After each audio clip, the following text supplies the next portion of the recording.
Sound Off program. My name is Linda Kirker, and I host the show, and I thank you so much for joining us tonight. I want to start off the program by mentioning something to you that is important to me and I think might be important to you as well. And that is that there is a movie playing at the Essex Cinema in Essex Junction. Many people I know have been to see the movie. It's called Unplanned, and it's about a young woman whose name is Abby Johnson. And Abby becomes the youngest clinic director in the history of Planned Parenthood. Then a life-changing experience turns her into an anti-abortion activist. So many people are raving about it. The turnout has been wonderful, and now even more movie theaters are carrying the show because it's so popular. So I would urge you to go. It will be playing in Essex until the 10th or the 11th of April. You can check by checking the newspaper or calling the theater. But I'm going this week, and I hope that you will too. I think it's quite an education. And the other thing I'd like to mention, something that's coming up, Franklin Graham, Billy Graham's son, who's an evangelist, is going to be at the Champlain Valley Exposition in Essex Junction on the 21st of May. And I believe that the show, if you will, begins around 7 p.m. and understand that there's music. And of course, he will be preaching about things that are important in this country. So I hope you'll consider going to that as well. Lots of really important things for us to take part in. With that, I would like to introduce my two guests. To my immediate left is Jim Billado in the blue shirt. Welcome to the program. Well, thank you. Welcome back, I should say. And to his left is Andy Durfee. Hi, Andy. Hello. How we doing? Good. Welcome back to you too as well. So I know that you two pay attention to what's going on in our country and in our state because you care about our country and our state and the people. Mm-hmm. And you're both you both have children and grandchildren, and as I do, and so the environment that we live in is really important. I'm not talking the weather, I'm talking the political environment and so forth.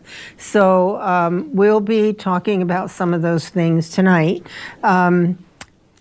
Which one of you would like to start? I can start with something, but I just as soon see if you have something on your mind you'd like to start with. Well, I would just like to add to what you said in the beginning, and that is I would recommend anybody, whatever side of the aisle you are on, whether you're pro-life or pro-choice, to go and see this movie that you spoke of. I saw it Sunday, and it is a very compelling story, and it's heart-wrenching. And it is definitely, what made the lady quit is pretty serious. As you were saying, this movie, I guess, is the second largest take for a Christian movie. They're considering it a Christian movie out of the gate. And to that, the mainstream networks would not advertise the movie. And at the end of the movie, they talk about George Soros and Warren Buffett. Oh, really? About how they were, financiers of trying not to allow this movie to be seen by the people. They also rated the movie R, and I can assure you I've seen worse things on my TV than in this movie. There's no nudity, there's no swearing or any of that type of stuff in the movie. I just totally recommend the movie. Very educational. It will give you a different perspective if you go see this movie. And I've always been pro-life myself, and highly recommend it. You know what? No matter, as you say, Andy, no matter what your philosophical or your political views are, we can always, if we're open to it, we can always learn things, or at least open ourselves up to participating or viewing, and then decide for ourselves, what we think or what we feel. Well, and essentially that's what the movie is about a lady who believed, and she was essentially a salesman for abortions. She even says that in the movie, and one of the most compelling lines that was said that I heard in the movie was, you can have the abortion and eliminate the child, but you can never eliminate the memory. And yes. That was a very compelling statement. And she was an abortion activist, and if that's what you call them. And she changed in 1 minute when she finally realized what. Don't tell the whole story. I'm not going to tell the whole story, but I mean that's what it's based on, her true story. And she changed when she saw something that made her change. And when you see it, you'll understand why. You'll understand why. Yes. Yep. Yeah. Well, I intend to go and see it. Yeah, me too. And I hope that a lot of you will too. It never hurts to get some more education, right? Absolutely not. No. So, well, thank you for that. And I wondered, I'll throw out, unless you have something you want to start with. No, you can start. We'll just go along with it. Okay, but I want you guys to jump in with your ideas too. You're our Sean Hannity. Oh, God. English as the official language of our country. Did you know that 53 nations in the world have English as their official language? And unfortunately, the United States is not one of them. Also, there are 32 states in the United States that have made English the official language of their state.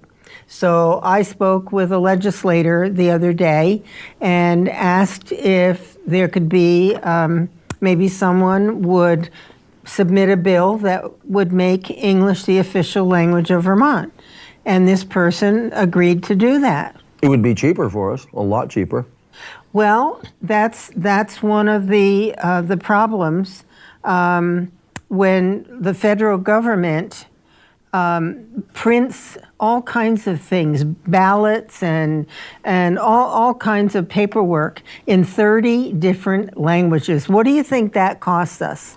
And the other side of that is that when people are in this country, they should learn the English language. Mm-hmm. It's simple. When in Rome, do as the Romans. Let me see here.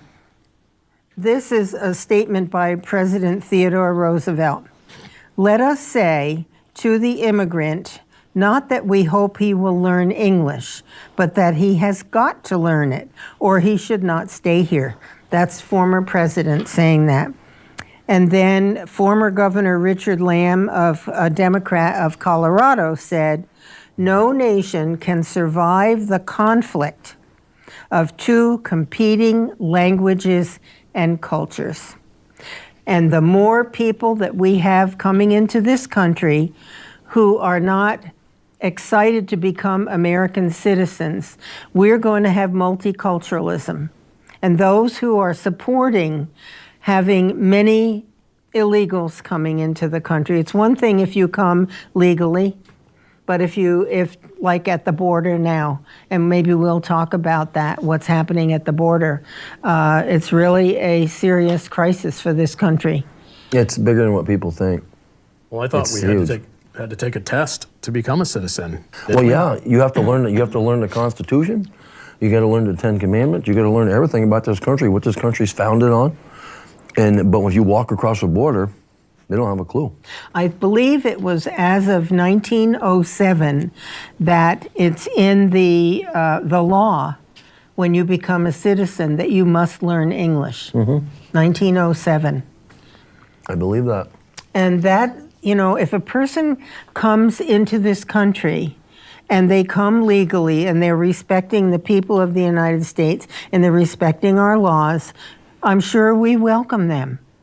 And they want opportunity, and I think that's great. But they need to learn our language, and they need to respect the founding principles, and that's, of course, why they take the test when they become an American citizen. Well, Winooski School, they have to have teachers that speak 40 languages. Winooski School. No wonder the cost of education is so high in Vermont. If there's one kid that speaks a different language, we have to hire a teacher. They have to hire a teacher to teach that kid in that kid's language. Well, I've said this before. I'll say it again. If I were queen, and we know I'm not, darn it, I would, it would be my position that children must learn English before they enter our school system.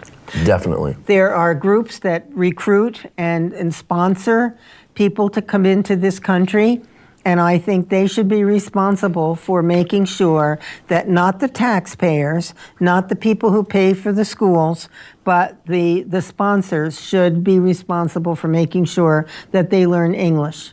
That would take a nice burden off of us who pay for the schools. Yes, it would. And also, when somebody comes into this country and they don't speak our language, how can they become gainfully employed? All right.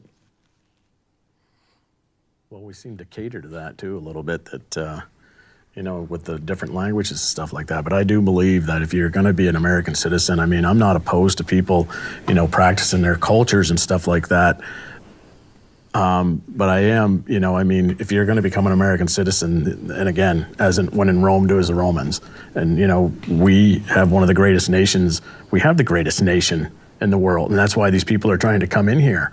But, I've always said, I have no problem with people coming in here as long as you can contribute to our society. Absolutely. And you can be a positive, person in our society. By all means, I'm happy to have you here. And it's not my decision to make, but I don't think we should be bringing people in that, I'm listening to the news and they're talking about if Trump shuts the border down, $1.4 billion a day, just throwing these figures out there.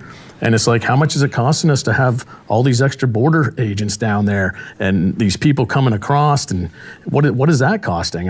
There's no place to put them. Every place they had to put these people are full. I would take it into the perspective that, like we talked earlier, take St. Albans, which has, I think, a population of around 8,000 people, and dump 25,000 people into St. Albans. And imagine what that's like, because there are a lot of small towns on that border down in Texas. With no money. That aren't very wealthy communities that are having to deal with this. Well, and our federal government is providing space for these people, beds for these people, food for them, medical care. That's all on our back. And so if we have a system whereby our border is secured and people want to come into this country, then they can apply. There are a lot of people who are going through the immigration process legally, right?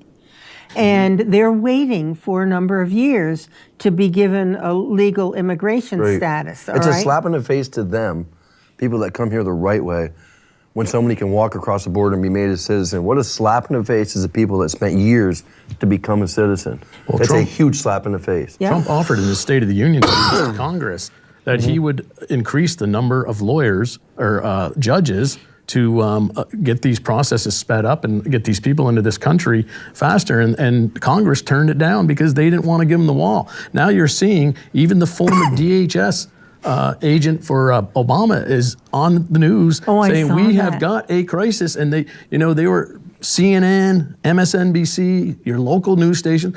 There's no crisis. There's no artificial crisis. There's an artificial crisis. Well, look at the films. There's a crisis, and it's crazy. They're talking up to 100,000 people this month to come across that border. How do we absorb that? We can't. Well, that was the other thing that I was watching tonight. They're saying that if it starts costing us, and these numbers are just people throwing these numbers out, but $1.4 billion a day, I guess it was, $1.4 billion a day, that is actually going to start affecting our economy if the taxpayer has to continue to pay for this. Yes. Each one of them costs us like they get $3,800 a month. Do you know that? Illegal? No. Yeah, they can get, the figure is, I had it written down here, $3,874 a month. And if we go on Social Security, we can get $1,200. Yeah, it's... But that's what they can get, illegals. That's what they can get in this country. Well, okay, but what is that for? Is that It's for so they can have a food cell and phone, housing housing, and car, healthcare? whatever they need. Yep. So they get the equivalent of that money. Well, we're not in a Yep. position. We are a country that is almost $22 trillion in debt. Right. And so instead of Congress spending, developing more and more programs and not being willing to put the money up so that we can finally secure the border and have a legal immigration process, they're spending more and more money on program after program, just like Vermont.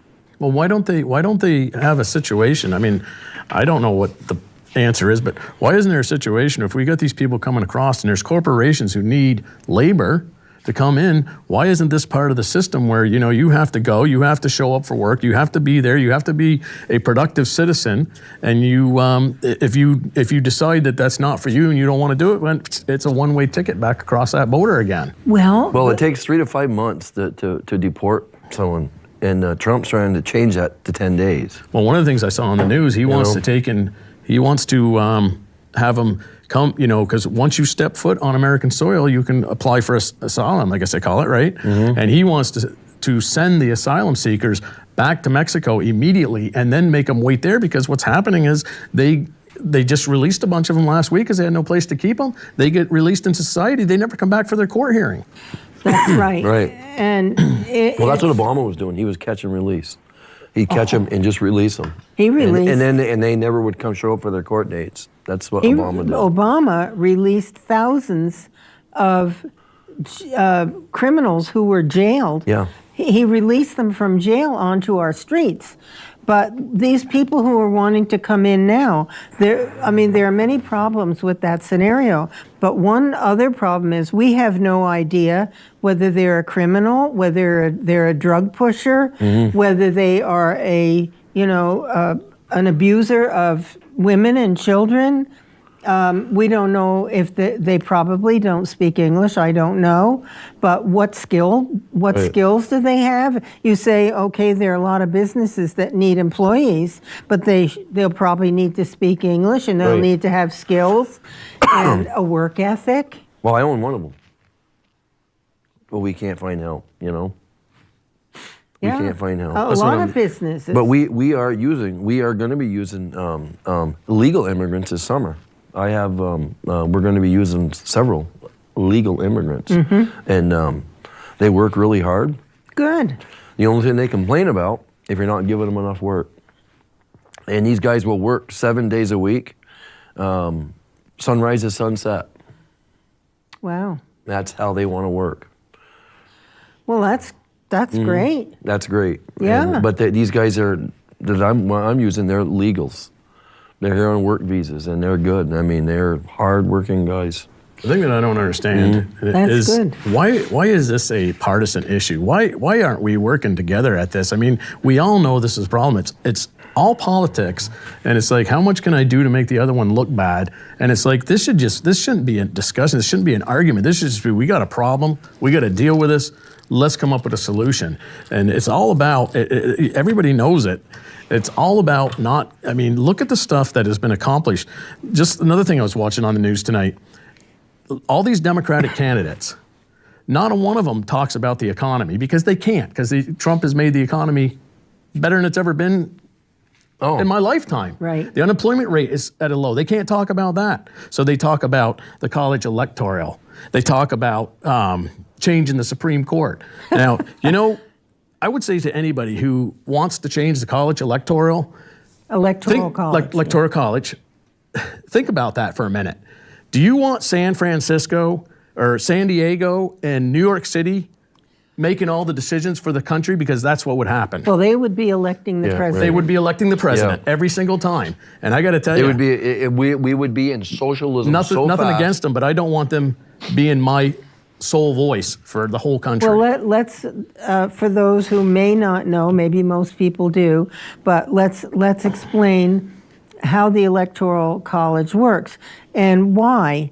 When let me see, when the country was being founded, there was big debate between the larger states and the smaller states about representation. Correct. And the smaller states wouldn't have a voice at all if we didn't have the Electoral College, which is based on population. So you take the East Coast, New York and Massachusetts and Connecticut and Maryland and Delaware, all of those states have pretty big populations. The same with California and a couple of other states on the West Coast.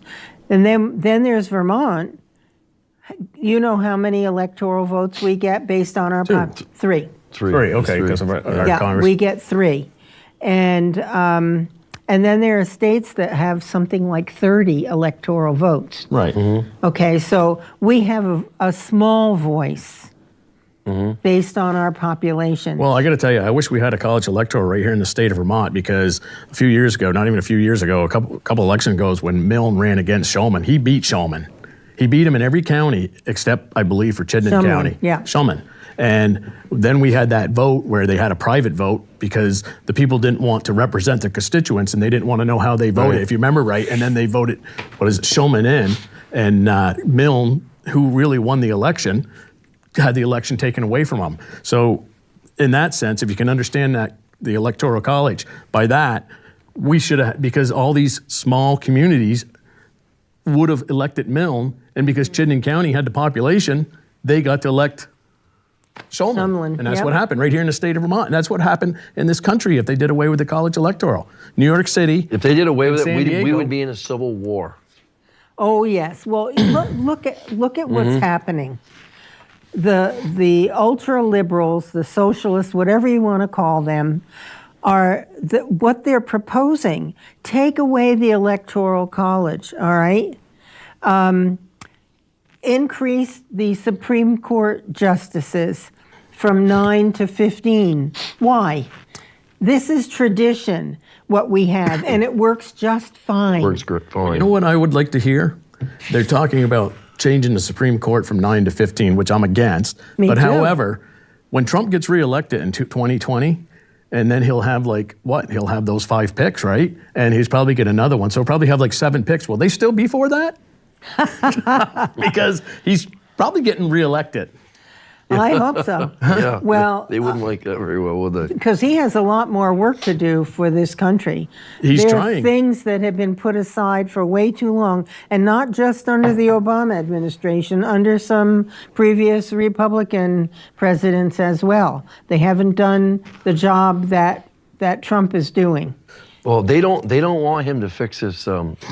The immigrants coming across this country. If he fixed that problem, that would be a feather in his hat. And they don't want that to happen. They don't want Trump to fix the problem that we've had for years and years and years and years. If he fixed that problem, he's a shoo-in anyways. Hopefully. They all voted for the border wall until he wanted it.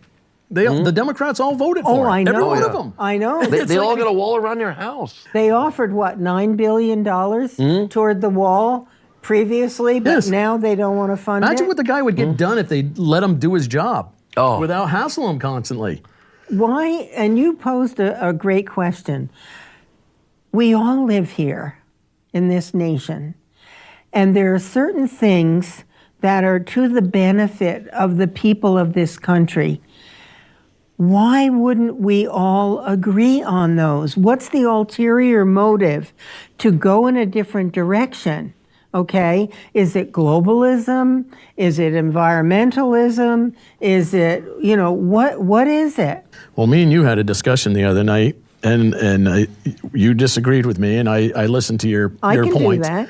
And one of the things I had said to Linda was, I don't consider myself a Republican anymore. I'm a conservative. I left the Republican Party simply because there was a lot of stuff that went in, the infighting that went on in the Republican Party. I was not satisfied with that, and it goes on the other side.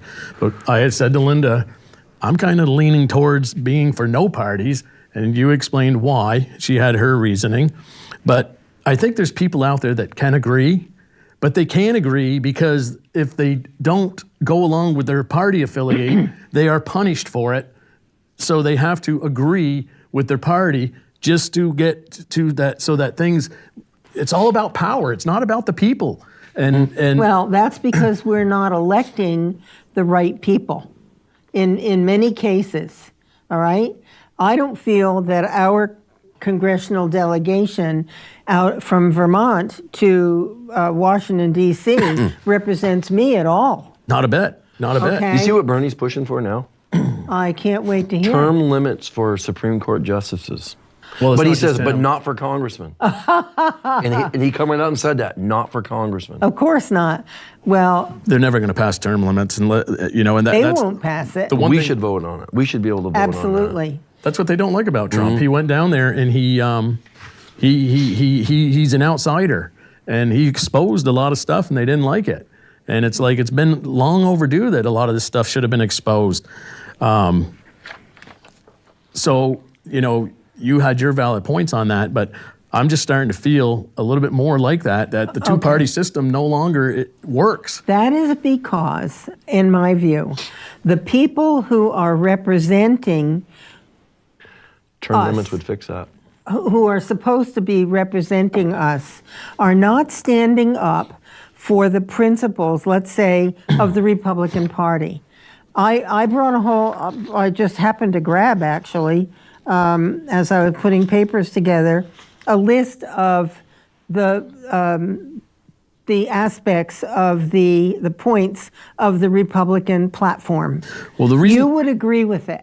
I would, and you explained it to me, and I agree with that. But I can sit here and definitely say that I know a lot of Democrats also, and I've had discussions with them, and I would say we could agree on 80% of the stuff we talk about. You're kidding. Well, I mean, I'm just saying. Well, then they weren't liberal Democrats. Well, whatever, but that's why I'm saying that, because I think that we can't, some of these people, and I'm not saying, I mean, I agree with you, there isn't a single person here that is a representative of the state of Vermont that represents my views at all, okay? But I do believe In Washington. regular people, that people you know, that you go to church with, that you hang out with, that you, whatever, they can actually, if you talk to them, they can actually agree on things, but when you got these party lines and it's like either you do this and you got one person in charge, or you're going to be cleaning toilets down here or something, and so nobody can agree on nothing because it's just so power hungry. All right. Yeah. I'm going to just share. I hadn't planned to do this at all. No, that's okay. But here are some things that I'm taking out of the Republican Party platform. All right. One nation under God. Absolutely. All right. The primacy of the Vermont and U.S. constitutions and other founding documents as the basis for law in Vermont and the nation. Individual liberty and personal responsibility. Limited government and limited taxation. Balanced budgets and cost analysis of all proposed legislation. Streamlining the lengthy, costly, and unpredictable permitting process. Freedom from a government-imposed healthcare system or monopoly, which is Medicare for All or One Care Vermont. Those are government programs, and they don't want you to be able to purchase insurance through a private insurance company. Like there used to be a lot of private insurance companies in the state of Vermont, but under Howard Dean, he got rid of 8 of them by making it difficult for them to do business in Vermont. I can tell you, when Bill Clinton got elected as president, I had owned City Auto Supply at that time. We had health insurance. I had a few people working for me. One in particular had 2 children and his wife. We had Golden Rule, and we were given good health insurance to our employee for $200 a month. Wow. When that whole Hillary thing started, I can't remember all the details, but basically Golden Rule was kicked out of the state. Howard Dean ran him out of the state, and there's reasons. There's reasons why he did, and some of them I agree with, some I don't, because I believe they weren't going to do pre-existing conditions, and that was one of the reasons they ran out of the state. However, that being said, the insurance on this employee, we're talking back in the 80s, early 80s, or actually it was almost towards the end of the 80s, wasn't it, when Clinton was elected? Because Bush was in there till 84, and then came along Clinton. But anyways, my health insurance on that employee went from $200 to $600 a month. Now, that was a significant increase in pay. And I remember having to go to him and say, hey, I can't give you a $400 a month pay increase like that. And I said, I'm going to insure you, but I can't insure your family anymore. So I agree with a lot of things you're talking about, the insurance and stuff like that. I mean, I believe that we need more good insurance companies to choose from. I had Mutual of Omaha. That was a great insurance company. That's free enterprise versus government demand. That this is your only option. Right. You don't have a choice. Free enterprise, you have a choice. You find what works best for you and or your family or your pocketbook. They were chased out of the state. They're all chased out of the Absolutely. state. But let me ask you a question real quick. I just want to hear your answer on this. I mean, what do you think about pre-existing conditions? Should somebody be penalized because they have a pre-existing condition, or should they be able to get insurance if they have a pre-existing condition? I think they should be able to get insurance. The thing that I was thinking about this the other day, funny you should mention it. If you go to the doctors and you have symptoms, then but they're being diagnosed for the first time, okay, whatever it might be. But you had it before you went to the doctors. So it was pre-existing before you went to the doctors. And now I know you're talking about somebody has cancer or somebody has a heart condition or whatever. Yes, of course. Okay. Well, that's the only, I think that's one of the biggest conflicts between this whole thing is the pre-existing conditions, isn't it? But we have to pay they might have to pay, like if I had a serious, God forbid, heart condition, and it was costing, major surgery and a whole lot of other things that were expensive, then my insurance premium might be a little higher. Right. But I'm going to tell you something. I didn't mean to interrupt you. I'll let you speak in it. Well, you're the one running the show, so you get to say whatever you want. We're but here. the thing of it is if the Democrats think that they're going to go out there, Medicare for all, and they're going to take everybody's private insurance away from them, because I think it's like 180 million people in this country. There's a little over 300 million people in this country, and 180 million of them are on health insurance, either through their employer or their own health insurance, and they're going to campaign on taking that health insurance away. They're going to be the laughing stock of the country. Well, you better talk to Bernie. Yeah, well, Bernie's not getting elected. I'm sorry to disappoint you people out there, but that's just not going to happen. No, I hope not. I think he's going to get a new job. He's going to be a rodeo clown. He would do very well. All right. He started it. Okay, we believe in strong families as the building block of a free society. Parental rights, including school choice with high education expectations and standards. Provisions for the truly needy and keeping our nation's promises to veterans and seniors. Free market economic opportunity. And there's so much more, but ensuring the integrity of the voting system by requiring identification for registration and voting. And that was one of the things on my list. There's more here: the right to keep and bear arms, securing our national borders, and a strong military defense capability.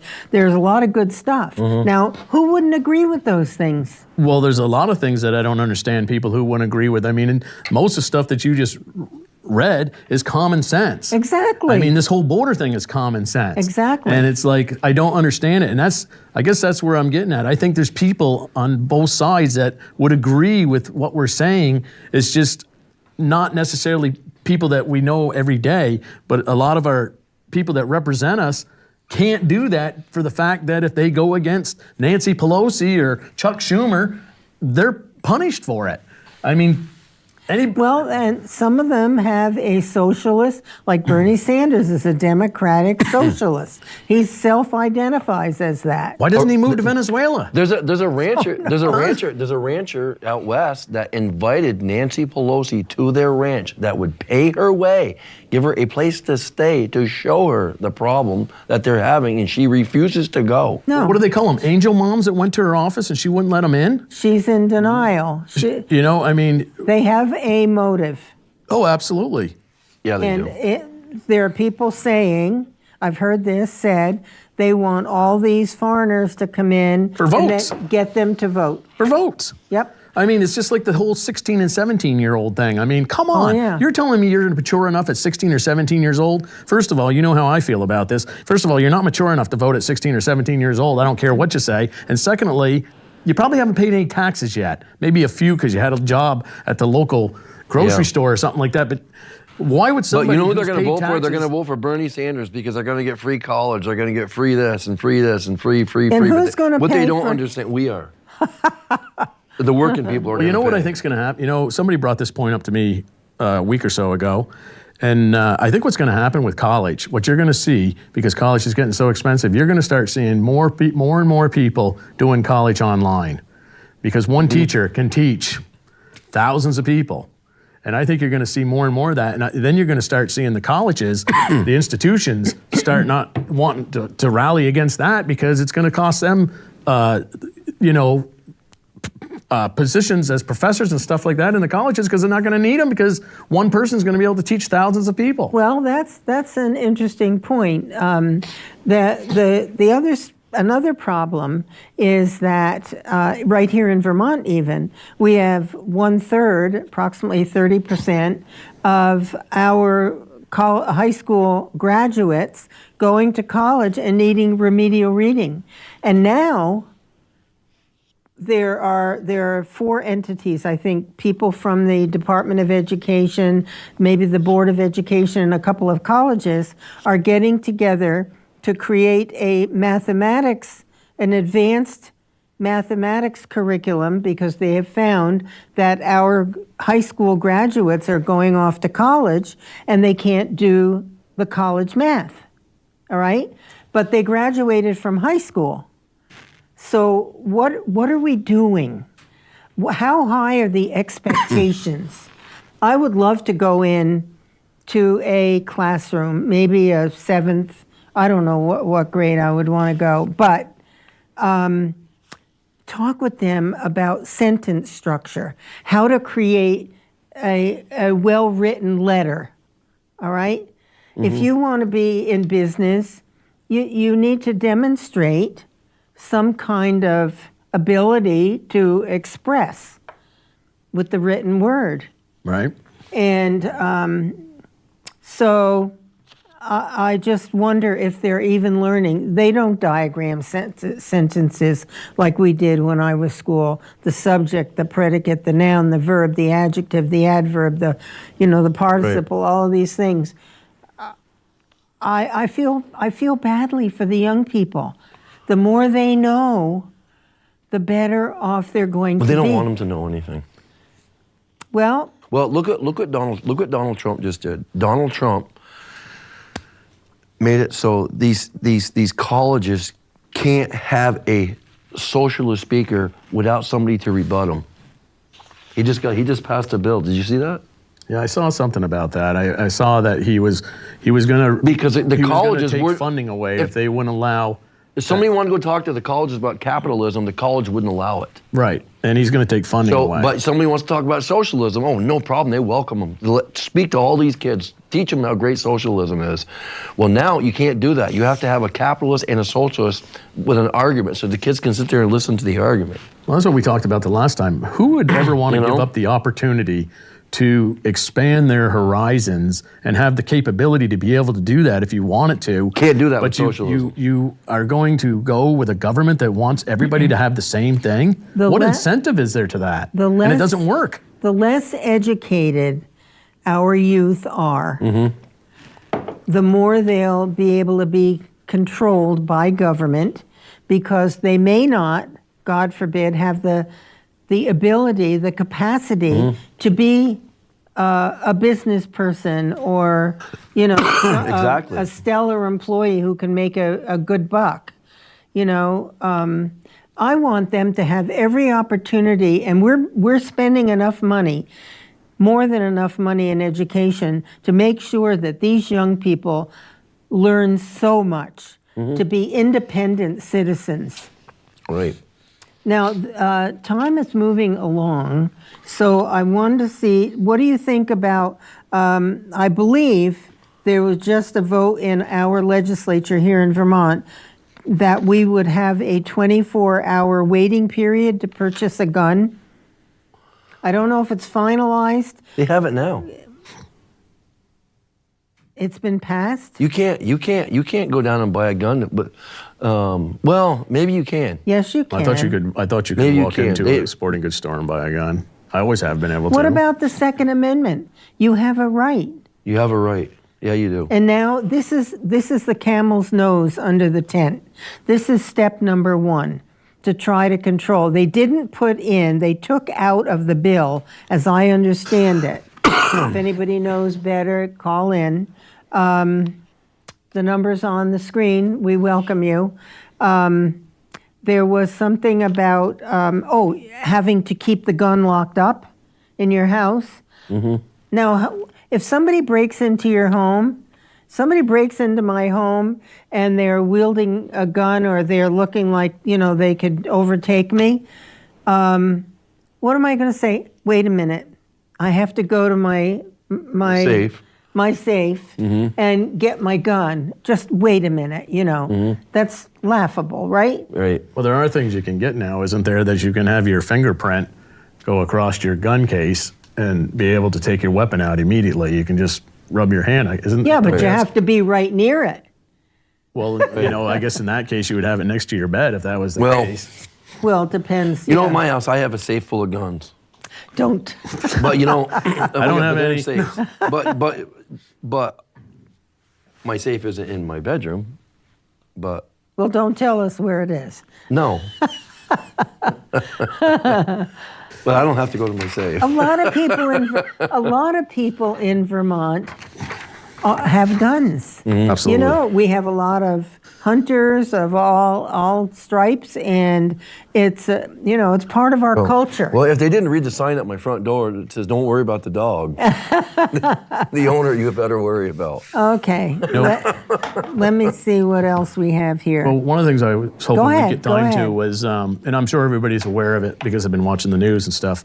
This whole, I think most people will agree with this whole thing that went on with Jesse Smollett, staging the being assaulted by the two, what were they, Nigerians or something like that? I think they were. I'm not sure. That he paid with a check, which is like, how dumb was that? He obviously didn't get a very good education when he was in school. No. But anyways, the crime was bad enough.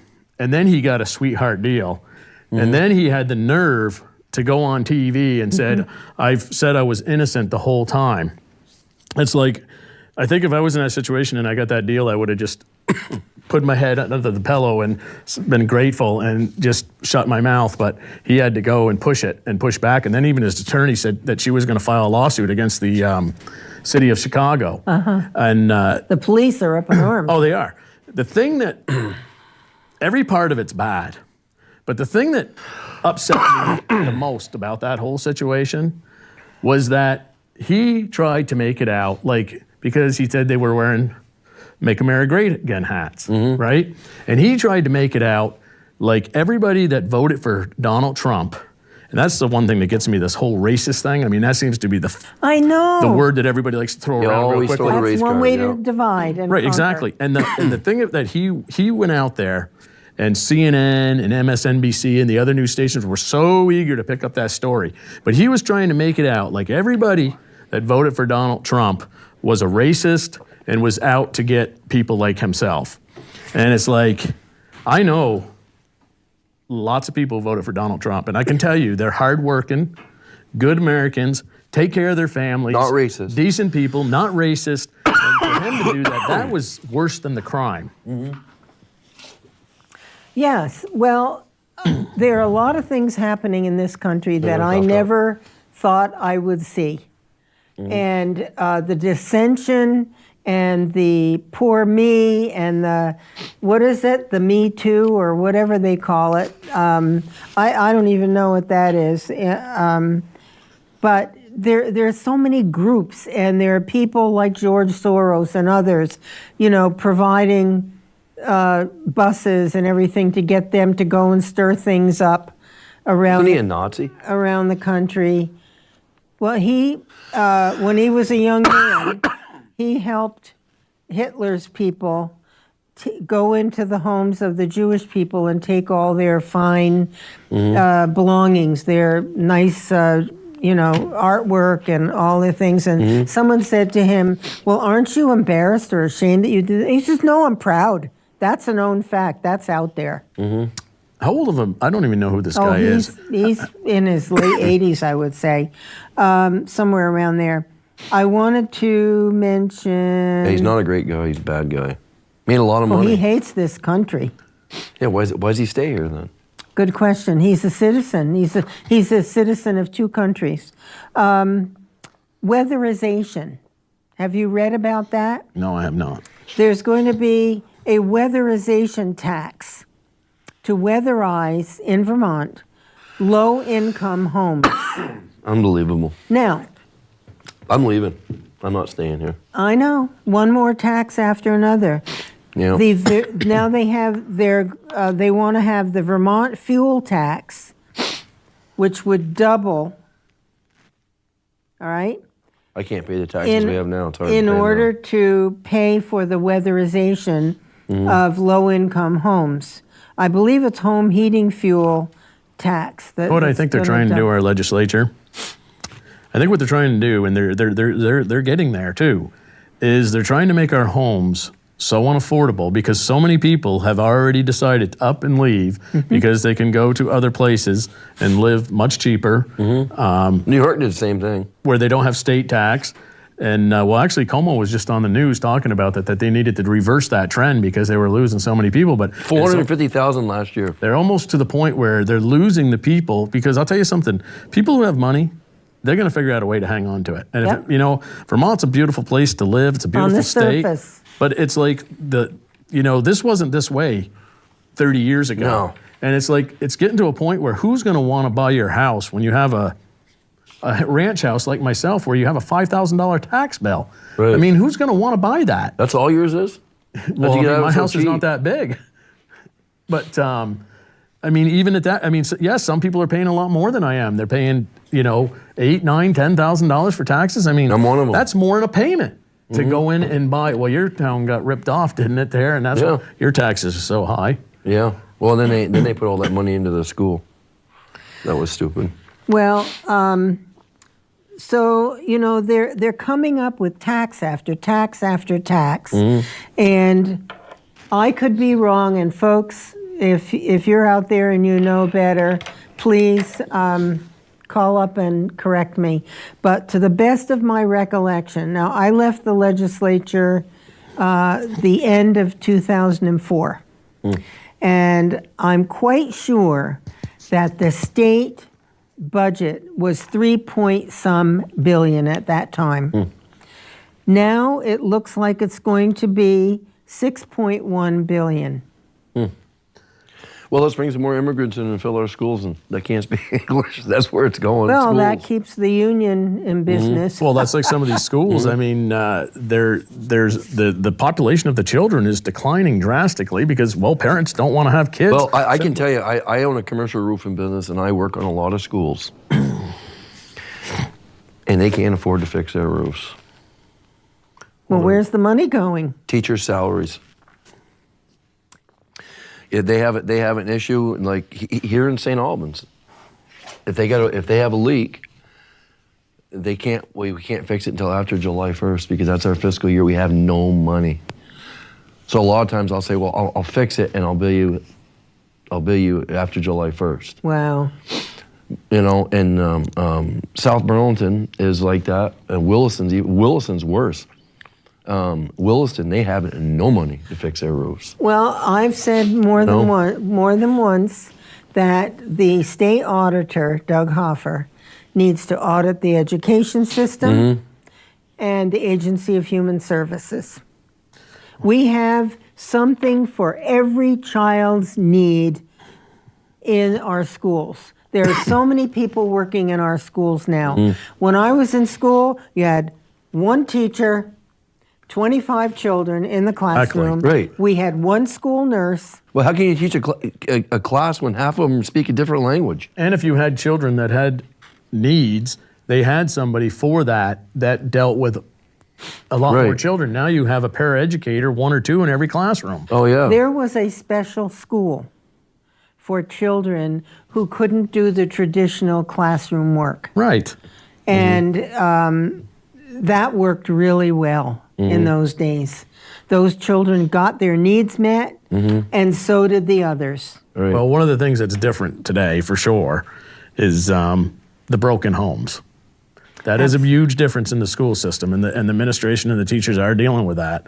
You know, it's you're not dealing with. I mean, it was unnormal to have parents divorced back in those days, That's true. and today now it's if your parents aren't divorced, you're not the normal one in the Or school if you system. even have 2 parents in the household, yeah. Exactly. Right. So So- that's driven up the cost for definitely. I mean that because that brings into you're dealing with more than one person, one parent or parents that work together, and then you've got people coming in. My little Johnny, he didn't do that, and and Yeah, the schools are don't dealing with that type of criticize stuff my too. I child. mean, Oh, yeah. Well, the thing is, The schools have no discipline. They need discipline in their schools. That's they're the thing. afraid to discipline, okay? Well, they get I sued. think.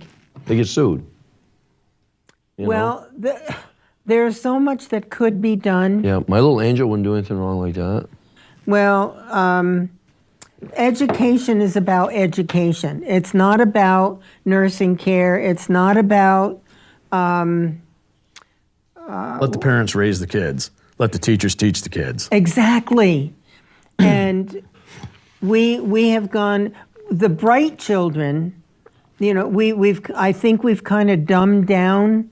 We're teaching more to the lowest common denominator, as opposed to if you're a really bright kid and you need that stimulation, if you don't get it, then you probably act out. And then there's another problem. We need to challenge these kids to be the best they can be. I hire them and they can't even read a tape. Oh, gosh. Well, You say, cut that board 6 inches and 3 little marks. wow. Wow. That'd be 3/16. So, That's what you have to tell them, 3 little marks. any comments? We have 6 Yeah. minutes left. Any comments about marijuana legalization or Well, if they were going to legalize it, wouldn't they do something when they could tax it? I can't believe they didn't tax that. well, that's what they want to do. Oh, they do now. They messed up. That's I've said before, that's another thing for me. It's like, I wasn't no saint in school, but I can tell you right now. Still ain't. Yeah, that's right. I mean, when we start doing this stuff and then it's like, it's okay. It's like, it's not okay. It is not okay. Schizophrenia, depression from marijuana, and how many kids? A big percentage of students now are vaping with these e-cigarettes, which also have Nicotine? nicotine in them. You know what I see with marijuana? This is what I see. People that smoke a lot of marijuana can't remember. Can't remember anything. Nothing. That's exactly what happens when you smoke marijuana. Don't remember You anything. can't remember They nothing. can't remember nothing. Yeah. If you can't remember nothing, no, they can't remember anything. Okay. I'm an English person. Right. Yeah, it's very, very sad. Yeah. They get depressed, and then you wonder why they take their own lives or they, do other... I think a lot of that's got to do with bullying. Kids are getting bullied in school pretty bad. Look, It's depression and bullying. Combination. look. If a kid's in a depression, other kids will bully him. If children or, are being raised to have self-confidence, to believe in themselves, and to feel like they have value. If somebody bullied you, you'd stand right up for yourself. I would. I would too. But all kids don't. They don't. They put their tail between their legs and go hide in the corner. I think kids, though, today actually are more susceptible to different things that we probably weren't when we were in school. Right. And I think they're more They're prima adjusted. donnas. A lot of kids are just prima donnas now. They're more adjusted to it. But, I mean, when you start building drug clinics and everything else, and, you're kind of sending the message out there, it's okay. We're going to legalize marijuana. It's okay. Go ahead and do it. Do you think communities should be allowed to decide for themselves, each community, whether they want to have a store selling marijuana in their community on their main street? Yeah, I would think that they should be allowed to. The people are going to smoke it. They're going to smoke it. People that smoke marijuana, they're going to do it illegally. What are we doing to legalize it? What are we doing? What are we asking for? We're asking for problems. Saying it's okay. Well, of course you are. Anytime there's even alcohol, anytime there's alcohol or marijuana or drugs involved, it only leads one direction. It only leads in one direction. No, I don't know if you get more crime with marijuana, but I think that the problem is they don't have a test to see if somebody's impaired driving. Yeah. That's the big problem with marijuana. No, and this governor said he wouldn't pass it until they had, he's what he said, until they were able to see if somebody was impaired, with like a DUI test. Yep. And they don't have it, and he lied. Basically, he lied. Well, I think that was his intention. Well, a lot of people disagree with me. I've heard people disagree with me on this, and they can, whatever. You have your right to your thoughts. But I know growing up that, I've said this many times, the drinking age was 18 years old when I was growing up. And then they raised the drinking age to 21. And I don't think they ever raised the drinking age to 21 to not have the 18-year-olds drink. They raised the drinking age to 21 to hopefully get it away from the 15 and 16-year-olds. Mm-hmm. So the reason I have a problem with legalizing marijuana for me, okay, is that I was at parties in high school, and there was kids in age range from 15 to 21, 22. Mm-hmm. And the 15 to maybe 17, 18 were smoking marijuana. Really? And then, yeah, that was going on back then. And then the kids over here that were 21, 22, 23 years old were snorting coke or doing other things. Oh, my God. Mm-hmm. And this group here eventually is going to meet this group here. Sure they are. So when people say it's not a gateway drug, definitely. You're in La La Land. You're smoking marijuana if you do not believe that marijuana is a gateway drug, because it is. And you can have the right to disagree with me, but I saw it with my own experience. I agree, and we're asking for more problems. Absolutely. But when we were growing up, heroin was there. I don't ever remember that. Oh yeah, it was out there. I remember LSD. It was LSD. All that stuff was there. But you know something? We knew to stay away from it. These kids today. I was always scared of it. I was like, me too. I didn't want to do that because once you did it, kids today aren't afraid of nothing. It's a downward spiral. It's over. There's no discipline anymore. Why aren't we educating them about the harm? So, people need to be in the schools talking with them about that. We're down to about a minute and 20 seconds or so. So, is there any other really quick thing you want to say? Guns. Armed citizens are citizens. People without arms are slaves, basically. Well, at least you're able to protect yourself. That's right. I don't buy this jargon. But it's not to protect yourself from the public. It's to protect yourself from a criminal. Montpelier in Washington. Okay. Well, that's the purpose of that it. Too. That's what they're afraid of. Well, I want to thank you both for coming back on the program. There's always plenty to talk about, and we all have our opinions. Mm-hmm. And folks, I want to thank all of you for tuning in tonight. It's almost spring. Oh, I know. Winston Churchill. Fear is a reaction. Courage is a decision. A nation that forgets its past has no future. Okay, that's it for tonight, folks. Thanks for tuning in. Have a great week. Don Tessier will be filling in for me next week.